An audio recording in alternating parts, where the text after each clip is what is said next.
the scrimmage the other day. What were your takeaways? A couple. I'd say number one, it felt like a first scrimmage in terms from a tackling standpoint. And what you can't do as a coach, you can't get this surprise the first time you go live. All of a sudden, you have some misses that way. So it's good correctable stuff and stuff to look on film. But obviously, those moments become real gross. If you picture, a game day and then some of those missed opportunities. So anyway, that's why you scrimmage though. That's one. I think they let a lot of guys out over the course of camp, and the biggest frustration was guys get opportunities because of that. And they don't take advantage of the opportunities, and that happens a little bit as you go back and watch the scrimmage. But our scrimmages, we scrimmage a lot every day. I mean, and we do a lot of game-like deals. We move the ball, so you got to respond to an offense getting a first down. So for our scrimmages, other than the live piece, it's kind of our norm. So you put it in the bank with the other. At that point, I think 8 practices maybe leading up to that. And so it's good evaluating. We'll teach, evaluating the kids and then obviously teaching off of it. So I thank God it wasn't a game. Long story short. Any standouts? Standouts going back to the scrimmage. I mean, the guy that continues to stand out every day is Tooley. He's a guy that, a couple guys being out, has played, I think, 3 different spots on our defensive line. And, all he does is, lead from the front. All he does is play hard. And so, without question, has been a real standout for Kellen Lewis. Had some real flash moments over the course of camp, as well as Mekhi Blackman.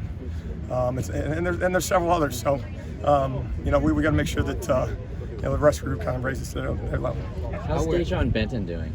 Dede has a really good camp. He showed some flashes in the spring, and what does that mean? Does that mean is if you evaluate everybody's best plays, most of these kids can make a highlight film themselves in practice, and you kind of get mesmerized by it, but that may not be accurate. So, but coming back in the fall, I'm very more intentional about everything that he does. And I don't want us to, I don't know the call or some of those mental lapses. And he's got some quickness about him and some physicality about him. And so when he does it, he shows well. And then what happens with guys like that typically is when they don't, it stands out real clearly too.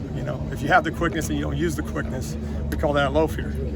So sometimes you got to be careful what you show us because then we expect it all the time. But I've been impressed with him. I mean, he's got to really take advantage of the next couple of weeks. That rush end position is still pretty thin just with injuries. How concerned are you just about some of those guys not maybe getting the reps during camp? I'm very concerned. I'm more concerned for the individuals because you get better being a football player by playing football. So we don't get these last 2 weeks back. And very quickly we transition into game week, and there's a lot that goes into game week, and what doesn't is a lot of reps. You only get so many. And we try to maximize that. Believe me, we take pride in practice at a very high level during games. But so that's been disappointing. And I hurt for those guys that they're not able to go. But some other guys have had to step up. And what it has done for us is have to move some checkers around. And so I've trained several guys there. A guy like a Tooley go out there, okay?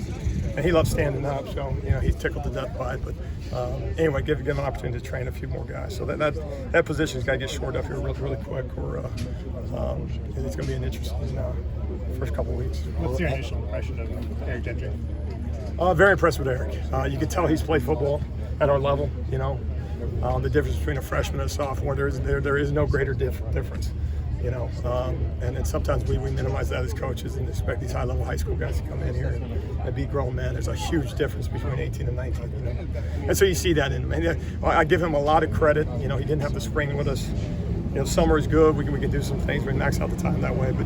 But coming out here and picking up as well as he has in a short period of time has been a real bright spot for us. So we're excited to have. They continue to put weight on him and some of those things, but it's physical, and we're excited about Eric. Hopeful that Corey and Romello might be able to get back here soon. And I hope they hope to be back soon. The football doesn't wait for you. That Saturday's coming. And on they go. So Noah will be excited to coach them when they get back on the grass. Are the gassers regularly scheduled parts of practice? It is. And so, what you got to protect against as a coach is say a bunch of things, put up a PowerPoint, say we're going to do with all this. We're going to be the best conditioned defense in the country, and then just hope it happens. And so these camp weeks, are designed to kind of establish who you are and what you are. We don't play a game on Saturday. We're supposed to be sore.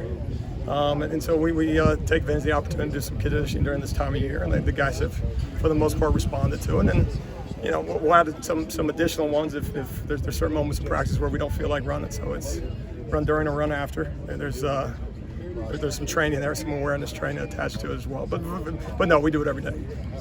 Thank you, Coach. All right, thank you all.